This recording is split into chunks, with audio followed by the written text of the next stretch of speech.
Hello summoners and welcome back. Today we will be tackling your questions and giving them answers in our tier list Q&A for patch 8.15. Make sure you follow us on all of our socials and keep up with us, that way you can leave us your comments and questions there and we'll be taking them on every off week. Anyway, let's get into the questions. First up, taking some questions from YouTube comments, Super Saiyan wants to know why is Darius B tier, and Panagiotis Panagiotakopoulos wants to know why is Darius not S tier or God tier. With Darius, he was a champion that rose up to be S tier and even picked a ton in competitive play once the Conqueror Keystone came out and people started realizing you can just straight up go for a Trinity Force. However, with the Trinity Force and Sterix Gauge interaction being nerfed, as well as some Conqueror nerfs and a meta change, Darius just isn't performing the way that he used to be. Across the world, he's not performing across higher elos and for general win rates the same way that he was before, which is why he dropped down a couple tiers. He's not that bad and he can snowball pretty hard, and if you want to actually adjust your build and start going for a Phase Rush style build rather than Conqueror, I actually don't think Darius is that bad, but across general performance he's much lower. Next up, we have some questions regarding Varus and the lethality build. Steven Schlichter and Leandro Montoya want to know, hey Mobalytics, I was wondering where Varus is because of how Varus poke has grown in the meta. Why is Varus not on the tier list? Varus I heard is permabanned in Korea with the lethality and poke build. In this case, you guys are 100% correct, and this is something that we just missed. Varus with the lethality and poke build is pretty good, and it's been popping up in competitive play and seeming to do quite well in solo queue despite having a decently low pick rate. Once people adjust and figure out the proper build, I think it'll be quite good. My gut says he's probably around A tier, so nice job, good pickup on that. We also had two questions this week regarding Rengar top from Dr. Physics LOL and Ethan Shook, wondering why Rengar is S tier in the top lane. Normally these might be questions that we will avoid in the future because we did actually go over this on patch 8.14's video at timestamp 244. We went over why Rengar top is S tier and is still S tier. But we did receive enough questions of this across multiple forms of social media as well, so I wanted to be fair to you guys, so if you need the explanation for Rengar top, go check it out. Again, patch 8.14, timestamp 244. Okay, the last question from YouTube comments. This one's gonna be a doozy, but we'll work through it. Alright, when I opened the mid lane tier list and saw Quinn and Wukong in S and Rumble in A, I firstly laughed so hard, but then I realized that Mobalytics tier lists are getting worse and worse by time. How can a healthy person consider a 1% pick rate champion as an S tier? I bet Quinn mid lane was played a maximum of 200 times in the whole last month. Same about Wukong mid, come on. Now, I might be able to change your mind or explain this simply by the words that I say, but I think a visual in showing you where we bring in statistics here and talking about 1% pick rate champions, as well as talking about actual stats calculations might be helpful for you here. I think that a good place to start when approaching this problem is to just start from a win rate site. So let's take a look at U.GG. U.GG can only pull X amount of games from Riot. Is that enough games to get an actual representation of a champion's win rate? U.GG does not analyze every game that has ever happened in League of Legends, and if you consider that China is also something that they can't keep track of, and they don't keep track of China, then you know for sure that it's missing quite a few games. However, statistics and sample size tells us that you don't need every single game of a champion or every single game or every single outlier to know just what the general win rate of something can be given a big enough sample size. So if we just take a look at North America, we can look at Fizz and see that Fizz has a 9.7% pick rate, which is pretty good, that's pretty high, and that in turn means that he has 51,735 matches being calculated. In those matches, he has a 54.72% win rate.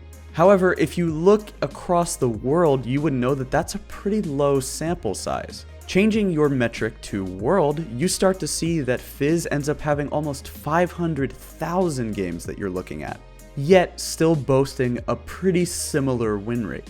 What this tends to mean is that somewhere around the 50,000 mark, we have decided, and looking at statistics and trends, that if a champion does have above 50,000 matches played, it more or less tells the story of what their win rate is going to be. It's gonna be pretty darn close. And getting enough data is important here. That's why we look at all ranks and world. So for something like Wukong mid lane, who has the highest win rate of anything in the game right now, if you sort by ranked solo duo for all the ranks in the world, Wukong mid lane has the highest win rate of anything. So even though it only has a 2% pick rate, because our pool here is of 50 million champions, it ends up having a 100,000 game sample. So it's not just 200 or 300, because even looking at just North America, Wukong mid lane has 10,000 matches. Now what's important here is to understand that when looking at win rates, you do have to make a lot of assumptions. The win rate is only the starting platform for addressing champion strength.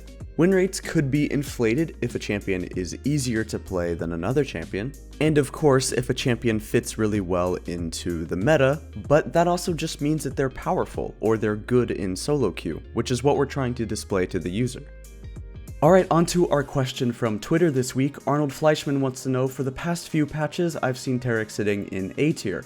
Although he has noticeable weaknesses, he can hugely impact games and essentially solo carry games with his ult. However, I see a lot of players build or play incorrectly, and it makes me wonder why he isn't being abused.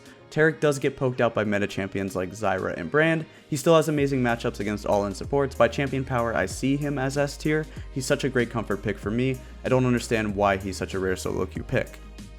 As far as his pick rate, I tend to agree with you. I'm not sure why Tarik isn't as popular as he should be. I think the champ is pretty darn good, but remember that our A tier is pretty darn good. Because here at Mobalytics we only have 3 tiers, you know that a champion that is B tier or up, even if they're on the bottom half of our list, you know that they're pretty good. So saying Tarik is A tier means that we do recommend him for you, especially considering you are saying he is a comfort pick. So keep it up, Arnold, keep playing him, because realistically, based on what you've said, this to me means that you're successful with him and you're climbing with him. Just because he's not overall S tier for everybody else doesn't mean that you shouldn't be playing him. And lastly, finishing off with some questions from Instagram this week. SimK99 wants to know, when will Jenks be meta?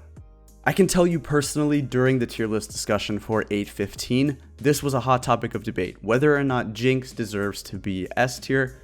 I wanted to vote for her to be S tier, but there were some outstanding reasons why she shouldn't be. She's relatively simple to play, so her win rate could be skyrocketed, plus she does require snowballing, and technically it is an assassin meta, so Jenks doesn't do too well against things like Talon. So as far as Jenks' champion power, if you get the snowball rolling and you get some kills in the early game on Jenks, watch out because she snowballs like crazy. To answer your question, when will Jenks be meta? I would say she is meta right now. She's just waiting on games to slow down a little bit and the meta needs to be slightly more favored towards her, I would say. But is she a good champion? Yeah, absolutely. She's great. She's an A tier.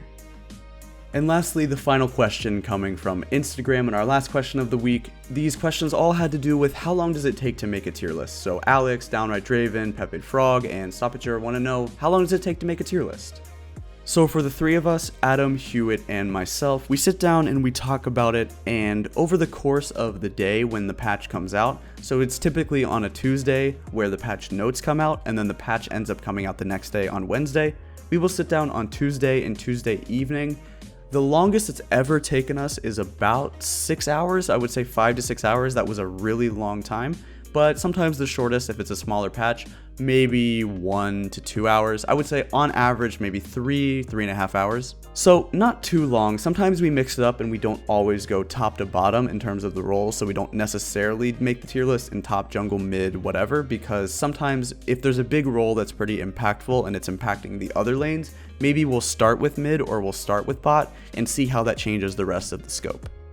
Okay, that's gonna wrap it up. Thank you guys so much, as always, for leaving your questions and your comments across all of our socials. Remember that we really appreciate it, and we love the feedback, and we love that you guys want feedback and the transparency from us. Anyway, thanks so much for watching the tier list Q&A for patch 8.15. Make sure you check out the product at mobalytics.gg. It's your all-in-one platform for improving the League of Legends.